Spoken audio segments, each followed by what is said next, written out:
some of the tips and tricks which one must be very comfortable when he's solving the quant section. So to start off, I would just want to come to the point that, okay, when we want to calculate the future value from the present value, so the future value is nothing but the present value into 1 plus I by y raised to n. So what you need to keep in mind by doing this is that the interest rate which you're using, that needs to be either an annual interest rate or a semi-annual interest rate, depending upon what has been asked. So if I were to tell you that what is the future value of a cash flow after 6 months, so in this case the interest rate which you are going to use is going to be a semi-annual interest rate. That means that whatever annual interest rate has been provided to me, I need to divide that interest rate by 2 to get the semi-annual interest rate, and the number of periods in this case will be 1, because I'm just looking at one semi-annual period. So only one thing you must keep in mind is that both I by y, so this is nothing but I by y, and n should be synced to each other. That means that if I by y is a semi-annual interest rate, then the number of periods, that is n, will be the number of semi-annual periods. So number of periods, so if I'm looking at a 1 year period, okay, so if n is equal to 1 with a semi-annual interest rate, that means I'm referring to a 6-month period. So basically you have to have that clarity as to when you're using I by y, the same period must be used for n as well. Next is the same formula will be used for computing the present value of an annuity or an ordinary annuity due. So basically present value of annuity due will be present value of ordinary annuity into 1 plus r. So most of the times students make a mistake that they take it the other way around. They feel that present value of ordinary annuity is nothing but present value of annuity due into 1 plus r. That is not the case, it's the other way around. So this must be remembered clearly. Now if it's an perpetuity, so what do you mean by perpetuity? That means that the cash flow is going to be present for the entire lifetime. Then the present value of perpetuity is nothing but the cash flow divided by the discount rate. So if the cash flow which I'm going to offer you for the entire lifetime is, let's say, CF, and the discount rate is nothing but R, then this is nothing but the present value of perpetuity. Next I want to just move on to the different, so basically the holding period return is nothing but the total return which a security offers to me. Similarly, the effective annual yield, this is specifically referred to in the case of bonds. This is nothing but 1 plus the holding period return raised to 365 by t minus 1. So based on the holding period return or holding period yield, you can calculate the effective annual yield.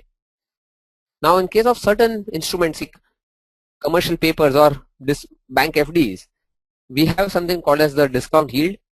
So the bank discount yield is nothing but the discounted value of the security divided by the face value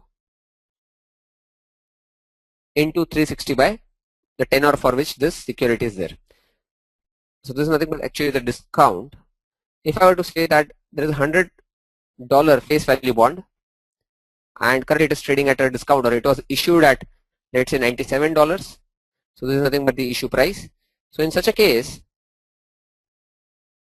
$3 is the discount, so this will come in the numerator and the face value will come in the denominator, and if this has been issued for 90 days, then this is nothing but the T.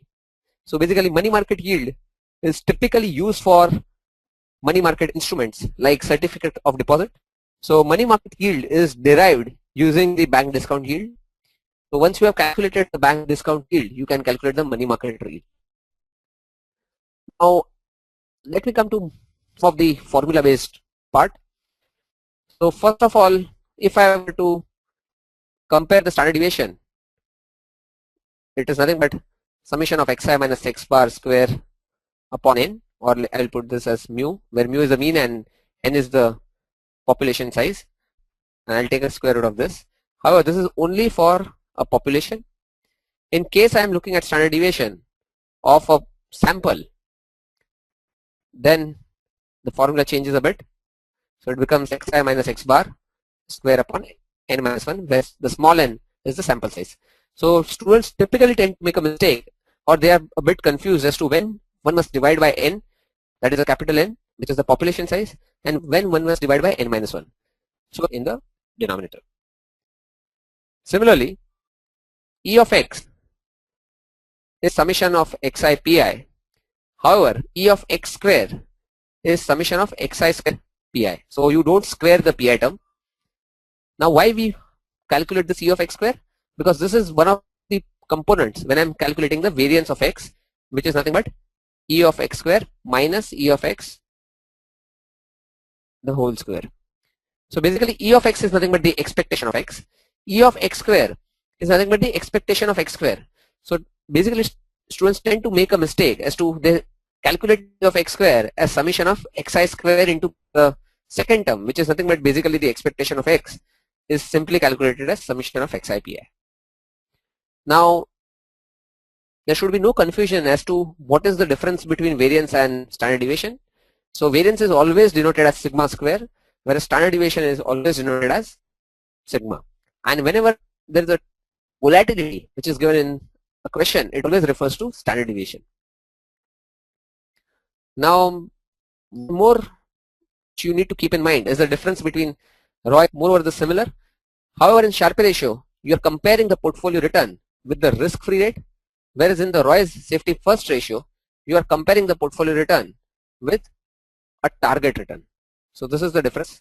Basically everything else remains the same. Now next, what I want to come down to is the expected return of a portfolio consisting of two securities, where W and WB are the weights, and E of RA and E of RB are the expected returns on those two securities. Now when one is computing the variance of this portfolio, one must not forget this third term. This term represents the covariance between the two securities, and in case those two securities are having independent returns of each other, then this term will become 0, since rho will become 0 in such a case. Otherwise, for all the other cases, there will be this third term which will be present, and this is the term which will give you the diversification benefit. Now before we move on, I just want to touch upon the discrete and the continuous distributions. So in discrete you basically have the Bernoulli, the binomial, and the Poisson distribution. So for each of these distributions, students must remember the expectation of x, the variance of x, and what is the probability density function. Similarly, in case of continuous, you have the uniform distribution, the normal distribution, and so on. So even in this case, one must be clearly aware as to what is the expectation of x, the variance of x, and the probability distribution function. Now in this case, the probability distribution function will become the probability density function, because you have got a value of p for each value of x. Now from normal distribution, if you want to come down to the standard normal distribution, the transformation which you apply is z is equal to x minus mu upon sigma. So basically this is the transformation which you apply to convert this normal distribution into a standard normal variable. And based on this transformation, you then look at the probability of getting a particular value. Now in binomial distribution, one must keep in mind as to it is ncx into p raised to x into 1 minus p raised to n minus x, and it's not the other way around. So typically students tend to make this mistake. So this is not the case. You must be very clear that it is p raised to x and 1 minus p raised to n minus x. Next is the Bayes theorem. So basically Bayes theorem is p of a by b is nothing but p of b by a into p of a divided by p of b by a into p of a plus p of b by a complement into p of a complement. Now in this formula as well, there is a common mistake which is made by the students. So people tend to make this mistake as to they forget as to what is the event on which I have to consider the complement. So whether it should be p of b by a into p of a plus p of b complement slash a into p of a, or it is this way. So this is the correct formula.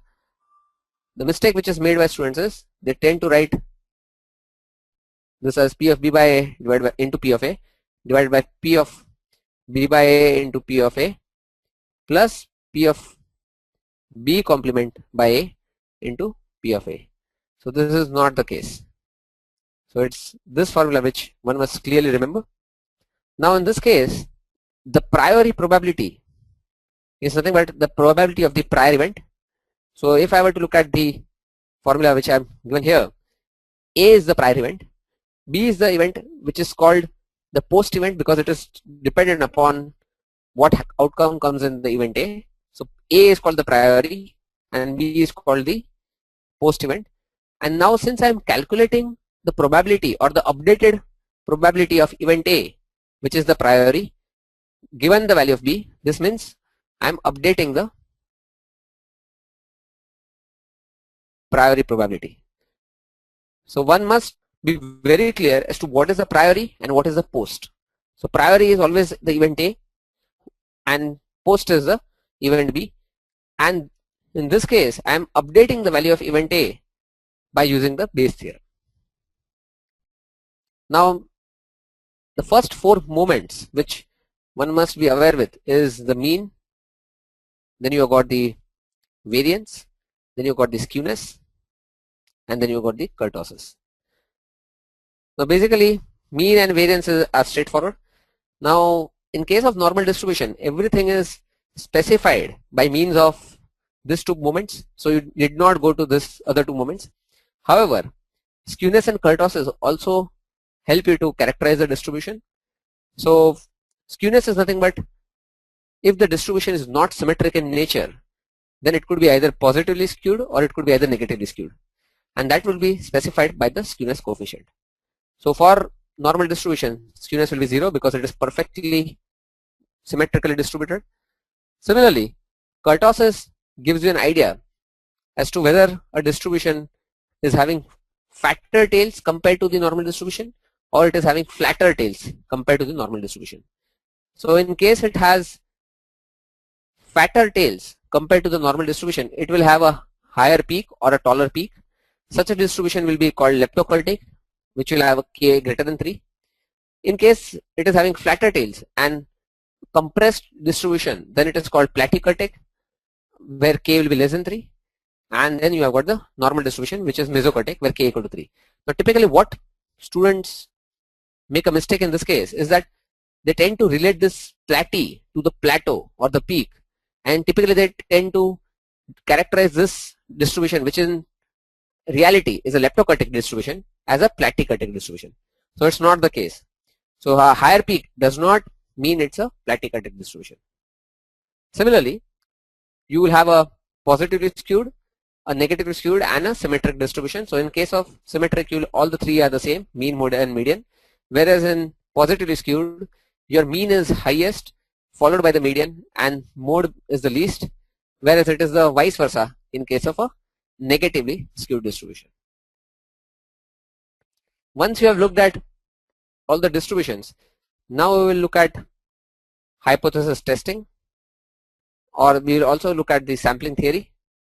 So first of all, the first step when I am doing hypothesis testing is to frame the null hypothesis. So the null hypothesis is the hypothesis which the researcher in reality wants to reject. So if I am testing that whether the mean of a particular population is, let's say, 10 units or not, then my null hypothesis will be mu equal to 10 and alternate would be mu not equal to 10. Now your null hypothesis cannot have a negative or a not equal to sign at any point of time. So it cannot be the other way around. Similarly, the null hypothesis, whether it is two-sided or one-sided, must always consist of the equal to sign. So if I'm looking, this is called a two-sided hypothesis. The reason it is called a two-sided hypothesis is that I'm not concerned whether it is less than 10 or whether it is greater than 10. I'm just testing whether it is equal to 10. Now a one-sided hypothesis on the other hand would be something like h naught mu greater than equal to 10 and h alternative mu less than 10, or it could be the other way around, h naught mu less than equal to 10 and H alternative mu greater than 10. Now these are called one-sided hypothesis because in this case I'm just bothered for one side of the distribution, and as you can clearly see in all the three cases the null hypothesis consists of the equal to sign. So whether it is a two-sided or whether it is a one-sided, one can clearly make out by looking at the null hypothesis. Now the second step is to look at if it is a two-sided hypothesis and if the confidence interval is 95%, then the value with which the Z critical value will be 1.65 and at 99% it will be 2.33. Whereas if it is a one-sided hypothesis, so this is for a two-sided, for a one-sided it will be 1.96 and 2.58. So typically one must just remember that in case of a one-sided hypothesis, the Z critical values will always be greater than the corresponding two-sided critical values. So the next thing what we need to look at is that one must be clear about what is a type 1 error and what is a type 2 error. So alpha, which you also refer to as the type 1 error, is nothing but the probability of rejecting when the hypothesis is actually true. So this is nothing but the type 1 error, whereas type 2 error would be the other way around, that is probability of accepting when in reality H0 is false. So there has been a lot of confusion as to what is type 1 and type 2. So one must remember this clearly as to what is the difference between alpha and beta. Next is, once you are clear as to whether it's a two-sided or a one-sided test, the next test is to actually use the test statistic. So now if I am testing for means, then I will make use of two statistics. One would be the Z test statistic or it could be the T test statistic. Now Z test statistic will be used in two cases. So the first case is where the population is normal, which means that the sample which you're going to select is also going to be normal. In such a case I can directly use a Z test statistic for the sample. So this is when population is normal and the statistic is Z is equal to X minus mu upon sigma by root n. So sigma by root n. So in this case the first thing is the population is normal. The second thing is I've been provided by the population standard deviation. So I've been given the population standard deviation, so I'm directly using that population standard deviation, dividing it by square root of n so that I get the sample standard error and using it for computing the Z test statistic. Now the second case is if the population is not normal, okay, and I've been given the population standard deviation, that is sigma has been provided to me, however the population is not normal. In such a case I can only use this statistic if the sample size is greater than 30. So one must only make use of this statistic if the sample size is greater than 30, because in such a case the central limit theorem comes to the rescue, which means that I can use this statistic. Now if population is normal but the population standard deviation is not given to me, so in that case I cannot make use of this Z test statistic. I need to make use of the T test statistic, which will be nothing but the same formula. T would be equal to X minus mu upon S by root n. So instead of the population standard deviation, now I am making use of the sample standard deviation. However, whenever I am using the T test statistic, there is one additional parameter along with the confidence interval, which is nothing but the degrees of freedom, which will always be n minus 1 for this test statistic. So this was the case where population was normal and the sample standard deviation had been provided to me. Fourth case is if the population is not normal and the sample standard deviation is provided to me, I cannot make use of the T test. Once I compute the test statistic, I have to just compare it with the critical value. If it is lying within the acceptance region, that is if it is lying within the critical value range, I will accept H0, and if it is falling outside the range, I will reject H0. So basically for a two-sided test, if I were to just look at it, it is something like this. if this is the Z critical range, if it lies within this, I will accept H0. If I fall somewhere here or here, I will reject H0. So similarly, you could see for a one-sided test as well. Now, based on this confidence interval, I can also calculate the range of values where H0 cannot be rejected. So it is just a readjustment of this formula. So if I were to look at the range of values where H0 cannot be rejected, then it will be x plus minus z into alpha by 2 into sigma by root n. Now this is for a two-sided test. If it is going to be a one-sided test, then the range is going to be either from minus infinity to x plus z alpha into sigma by root n, or if it is the other way around, it could be from x minus z by z of alpha into sigma by root n to positive infinity. So if the values fall between this region, I will not reject the hypothesis, I will accept it, otherwise I will reject it. So based on this, we can test for means. For means, one must be clear that there are only two test statistics which are used. Either it is a Z test or it is a T test. Now, once we have done this, we need to test for variances. So I'll just do the test for variances. So in case of variances, what is the null hypothesis likely to be? That sigma square is equal to some value which is sigma naught square, and the alternate hypothesis could be sigma square is not equal to some value sigma naught square. Now in this case, there are two test statistics which we use.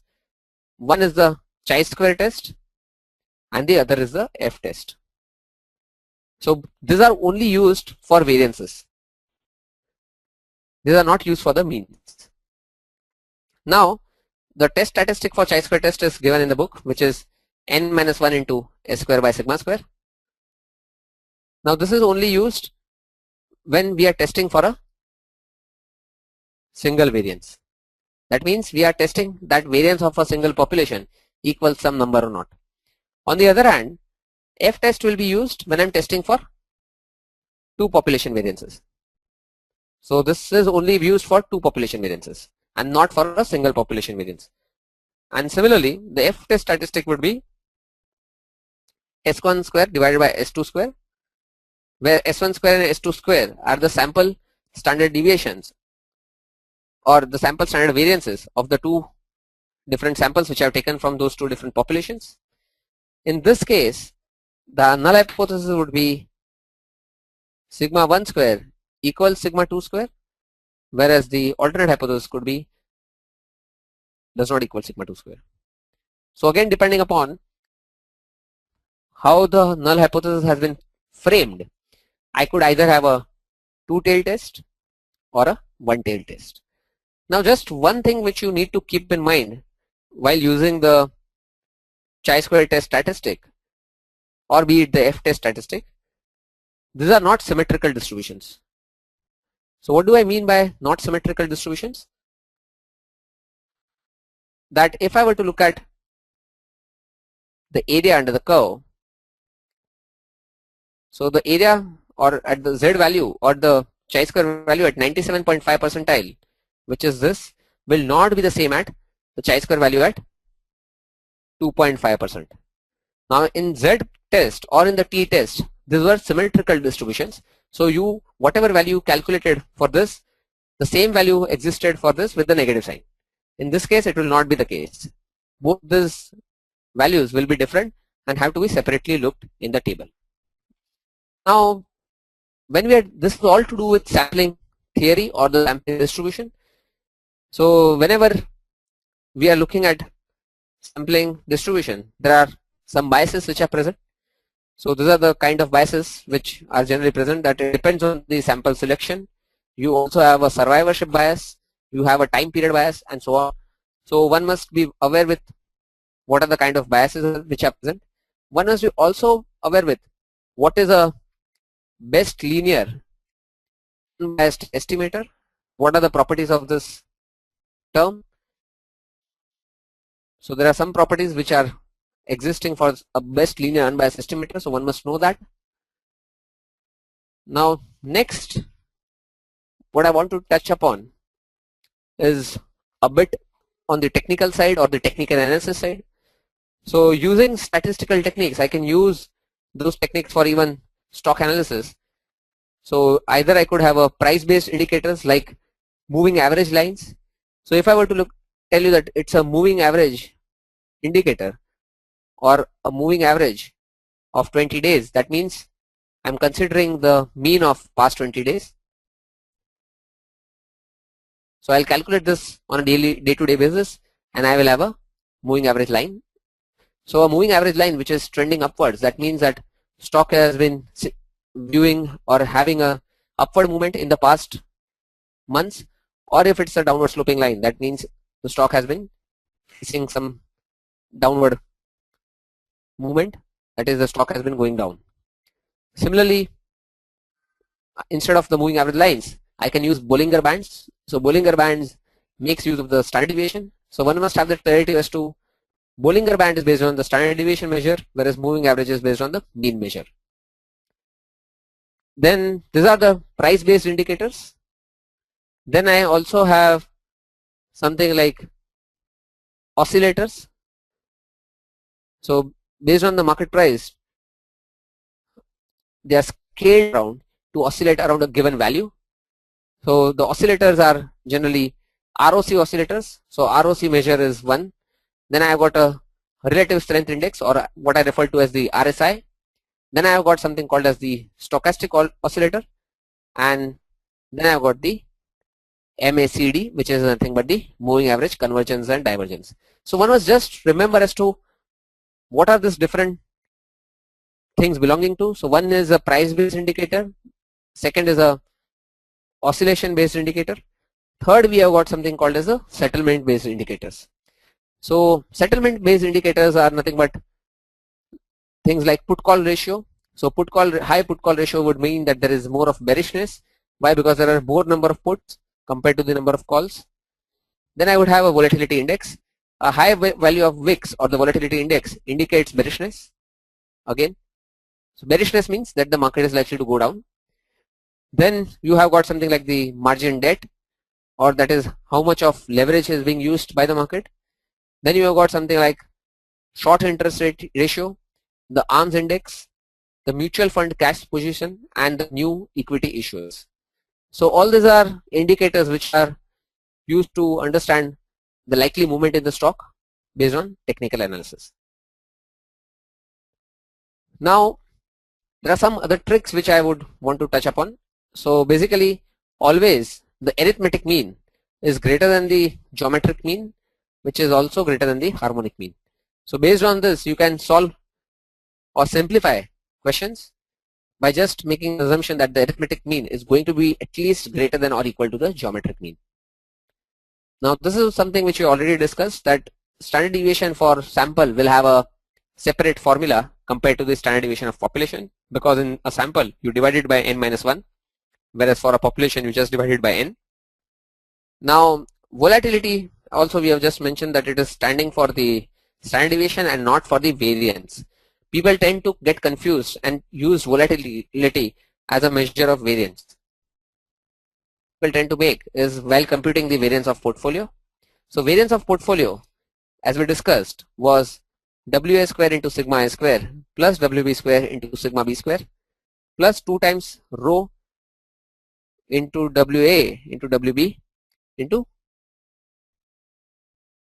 sigma A into sigma B. Or I could say that rho into sigma A into sigma B could be replaced by a single term, which is nothing but covariance of A comma B. Now this is used when sigma A and sigma B have been given in percentage terms. So this variance of the portfolio or the sigma of portfolio will also be in percentage terms. Now if I were to calculate the variance of the portfolio in absolute number, then this percentage variance, that is sigma P, will be multiplied by the portfolio value to get the absolute variance or the absolute standard deviation in the portfolio. In case sigma A and sigma B have been provided in absolute number terms, which means that instead of sigma A being provided as 10% and sigma B being provided as 15%, if they were given in absolute number terms, then the variance of portfolio will be, or sigma square P of the portfolio will be just variance of A plus variance of B plus 2 times rho into square root of variance of A into square root of variance of B, which is nothing but sigma A and sigma B in absolute terms. So if one was to just see what has changed, this is nothing but sigma square A, this is nothing but sigma square B. What has changed is that I'm not now making use of the weights.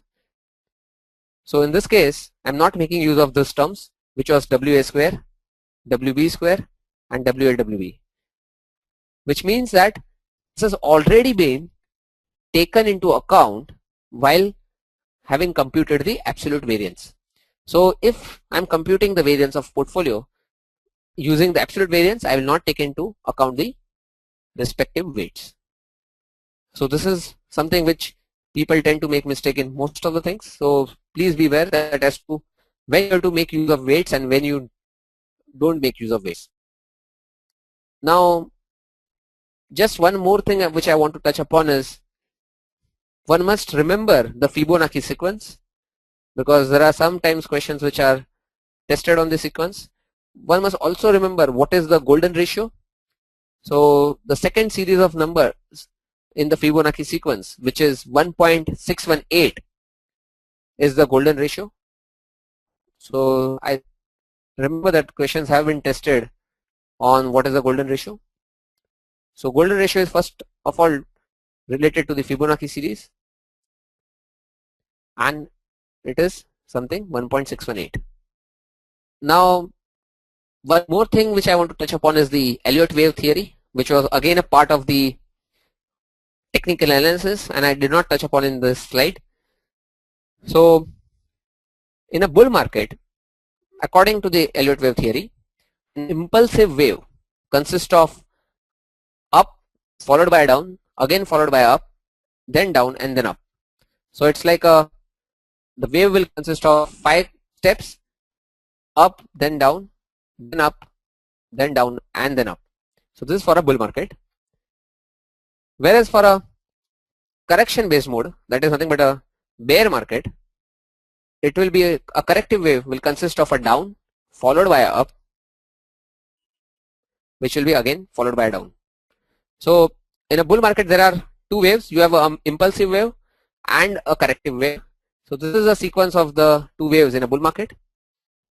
Now in bear market, the impulsive waves will be, instead of being named as 1, 2, 3, 4, 5 and this being named as ABC, in a bear market this will be named as A, B, C, D, E, and the corrective wave would be named as 1, 2, 3. So probably one can just revise the Elliott wave theory once, because there could be a graphical question which could test you on the Elliott wave theory. However, basically if I were to see quant analysis, most of the things which are asked from exam viewpoint are based on hypothesis testing and probability distribution. So Bayes theorem is something which one must be very much clear. If one is not aware of the Bayes theorem, please look at some of the examples. The next thing is, what are the different probability distributions? What do you mean by discrete? What do you mean by continuous? And the respective properties. And the most important thing is hypothesis testing. So I would suggest that for hypothesis testing, you make a flow chart as to what are you testing for. Are you testing for mean or are you testing for variance? If you're testing for mean, then what are the steps you follow? The first step is framing the hypothesis. The next step is whether it is two-sided or one-sided. The third step is what is the test statistic, and the fourth step is comparing the test statistic with the critical value. So the same thing will also be followed for variances.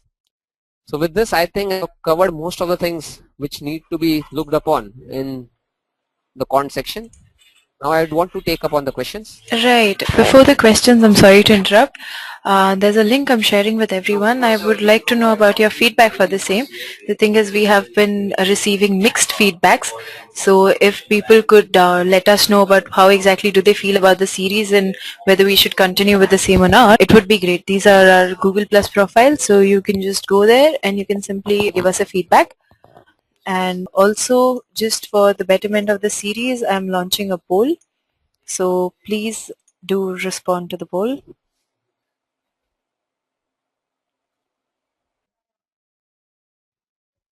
Okay, so that brings us to the end of the polls, and thank you everyone for your feedback. We have understood what exactly were you expecting, so it wouldn't be inconsistent with your expectation.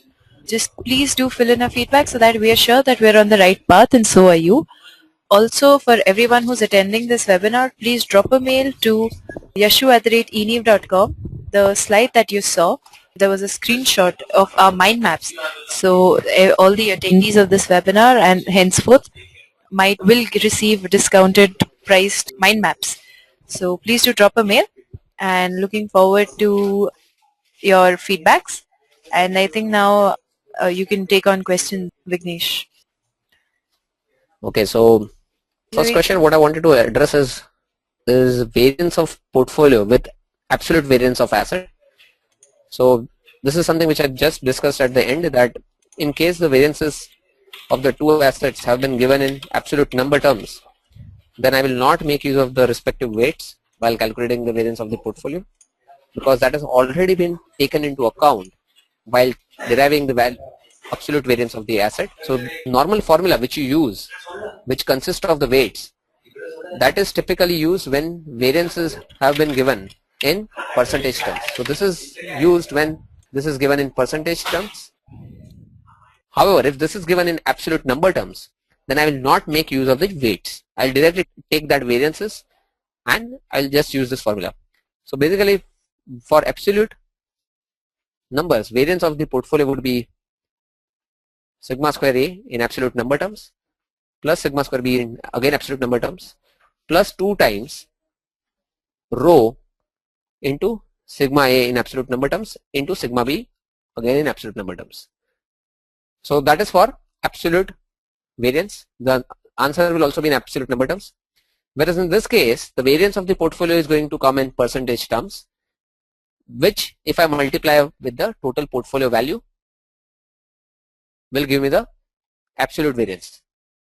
Basically both the methods have to give you the same answer. So it cannot happen that both give you different answers. So I'll just take one example as to just explain this better. So if I have given you sigma A as 10%, sigma B as 15%, rho as let's say 0.5, and if the portfolio consists of equal weights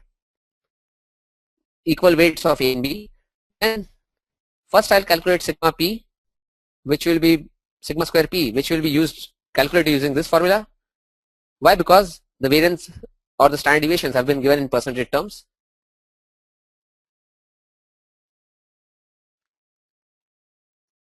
So this will give me sigma square P or sigma P in again percentage terms.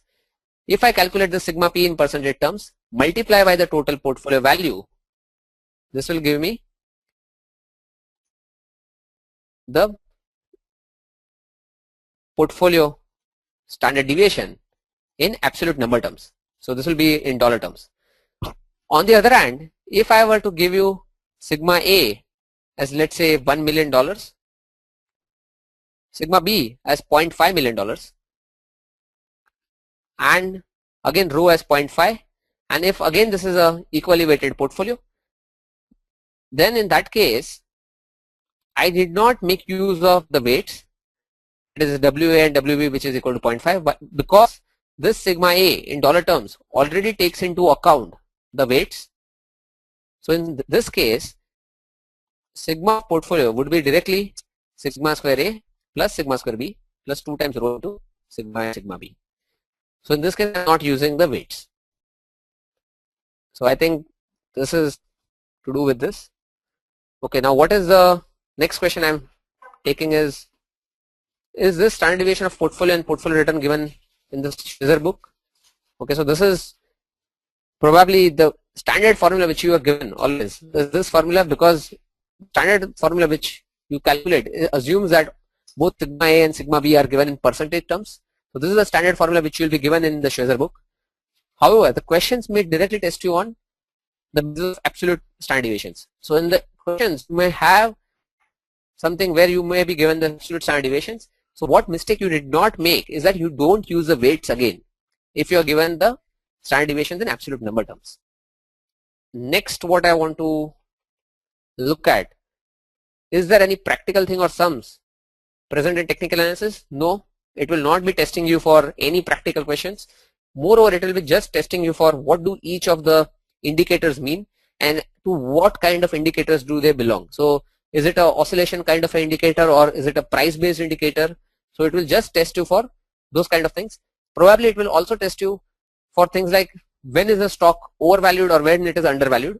So in case of, let's say, the relative strength index or the RSI, if the RSI falls below 20%, generally you say that it is undervalued, whereas if it goes above 80%, you say it's a overvalued stock. So it will be testing you for more concepts and not for any quantitative questions. Okay, what about time weighted and money weighted rates of return? So basically, if I calculate the return on a day-to-day basis, I can calculate or I can weight these returns in two different ways. So the first way of weighing is I take the weights as the time, and the second method of weighing is that I take the absolute value of the position for weighing the things. So I'll say that probably time weighted returns, which makes use of times as weights, places more stress on recent returns compared to the past, whereas the money weighted returns places more stress on the asset which is having a higher portfolio value or a higher composition. So if I'm using a portfolio consisting of 2 or 3 assets, in that case the asset which has the highest value will play the majority role while determining the money weighted return. So in this case, the dollar value, which is the weight, plays a major role while determining the money weighted return. I think next is what I want to test is, or answer is, why it is called golden ratio. Okay, now this is something which is just, which was when you are analyzing the Fibonacci series or the Fibonacci sequence, the number which turned out to be the second in the series, which was 1.618, most of the stocks had converged to this number, or most of the stocks were giving this kind of, I would say this kind of a behavior when I was looking at their series. So it was called a golden ratio, which is 1.618. Basically, there is nothing specific as to why this is called as golden ratio. Moreover, you need not remember as to, or you need not know the reason. It's just you need to remember as to what is the value of this golden ratio in case you are tested for it. Okay, are we supposed to remember the area of? So this is something which will just help you, or it will make your calculations faster, and this is only possible in case of Z values. So Z values, it is possible to remember the confidence interval levels, whether it's for a two-sided or a one-sided test. Whereas in case of t-test or any other test, it is not possible at all, because for t-test or for any other test, the values will be dependent on the degrees of freedom. So you have to look at the table, you will not be able to remember it. But in case for Z-test, if you can remember it for 95, 99, then I think your calculations tend to become really fast. However, even if you don't remember, it is generally given as a part of the question. So I think it's better if you remember it. Next is, so what is the difference between Z-score and Z-test statistic? So basically, the difference between Z-test statistic and the Z-score is that what you need to use for hypothesis testing is the Z-test statistic, which will be x minus mu divided by standard error. Now the standard error would be sigma by root n, which will be sigma, which is nothing but the population standard deviation, divided by root of n. So sigma by root n is nothing but the standard error of the sample, and this is something which you need to use for hypothesis testing. Now z-score is nothing but the way of standardizing a normal variable into a standard normal variable. So that is something where I'd say that z is equal to x minus mu upon sigma. So that was how to convert a normal distribution into a standard normal distribution. You apply that transformation. However, for hypothesis testing, you will always make use of the z-test statistic.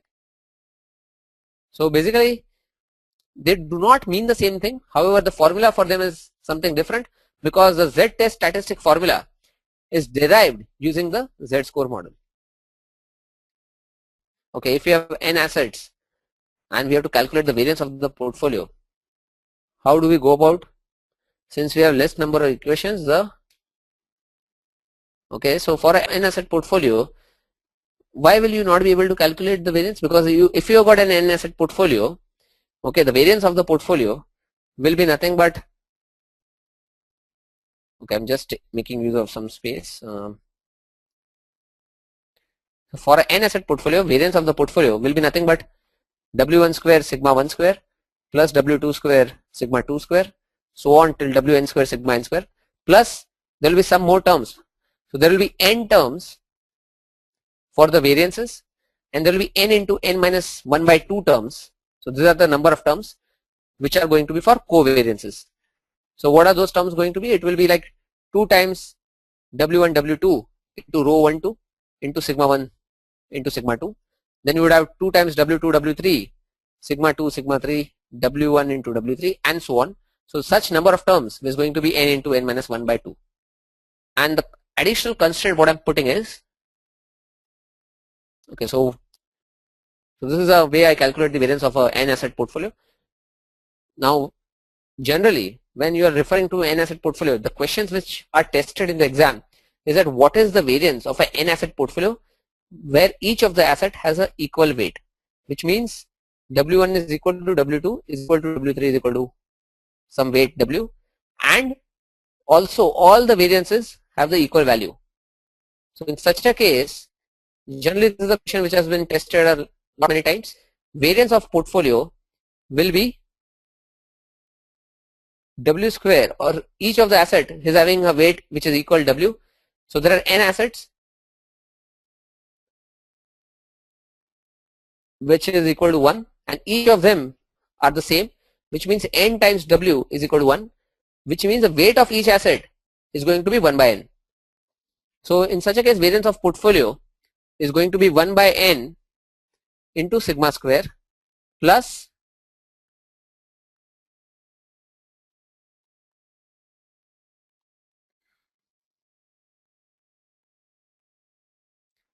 so what will tend to happen is, so I've just made the substitution in this formula. In this formula I have placed each of the weights as 1 by n, each of the sigmas as the same, and calculated this. So this will turn out to be sigma square by n plus, so you will have a rho as well, plus rho into 1 minus 1 by n into sigma square.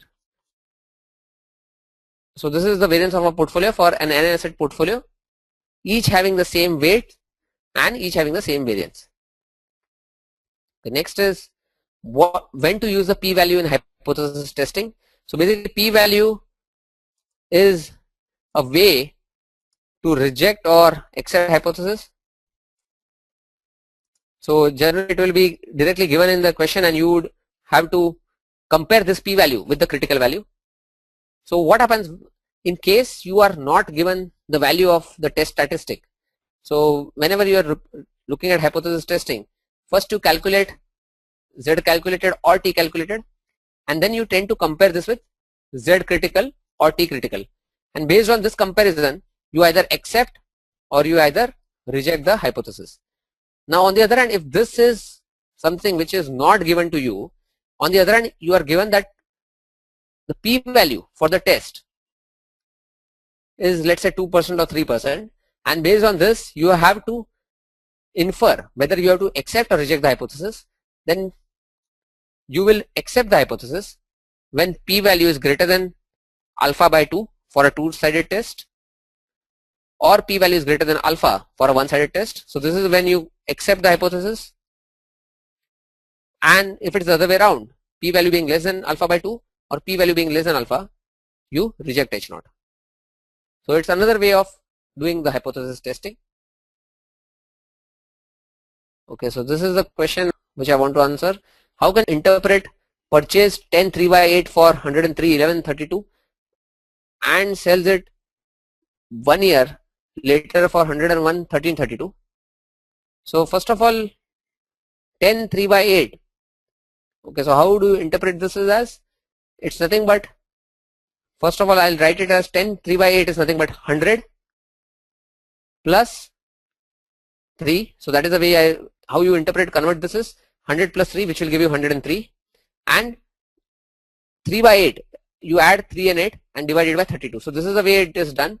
So 10 3 by 8, if it had to be converted, it is nothing but 100 plus 3 plus 3 plus 8 divided by 32. So this is a way of converting it.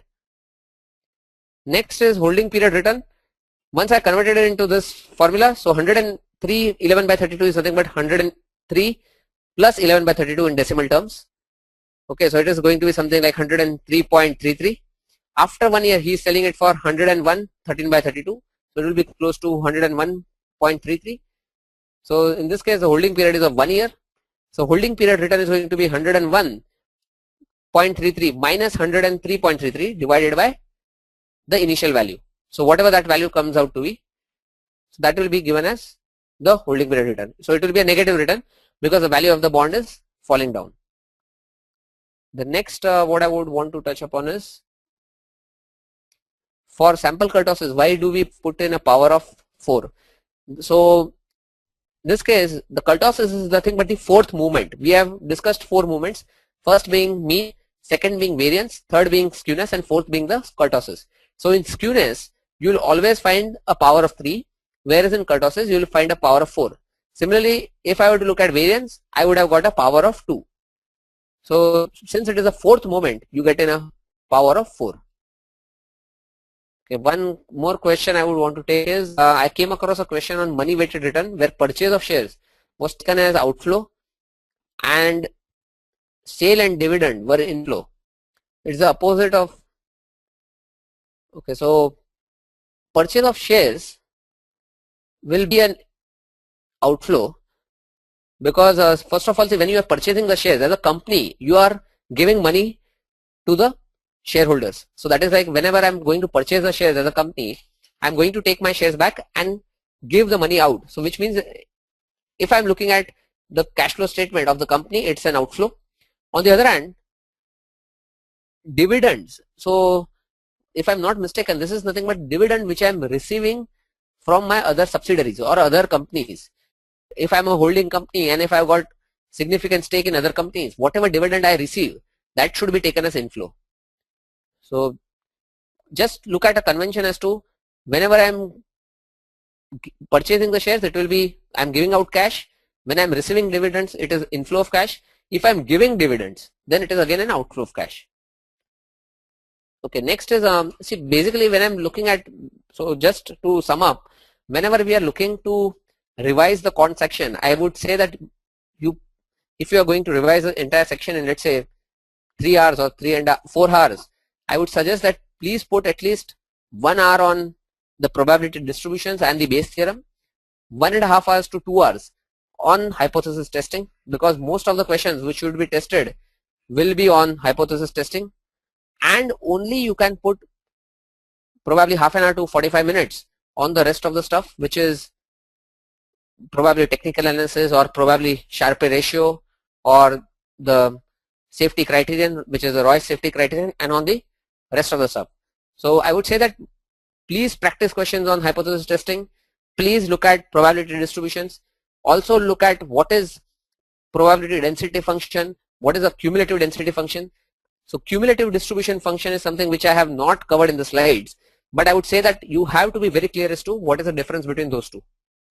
So I think with this I feel that I've covered most of the questions, and probably we can end this session. Right. So I think it's in time, so we can wrap it up. Just a reminder that in case you have any more questions, you can launch it on our, you can post it on our forum, That's you log on to www.edupristine.com and you have an option of the forum.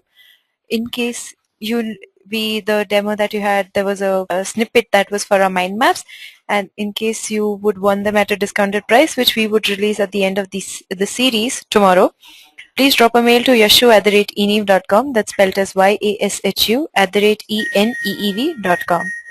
So I think that sums it up, and also we are looking forward to our to your reviews and testimonials. So please do let us know what you think about this initiative and how helpful it has been to you, and whether you believe we should continue with the same initiative or not. So thank you everyone, and thanks Vignesh, thanks for conducting such an informative session. Thanks. Best of luck for the exams.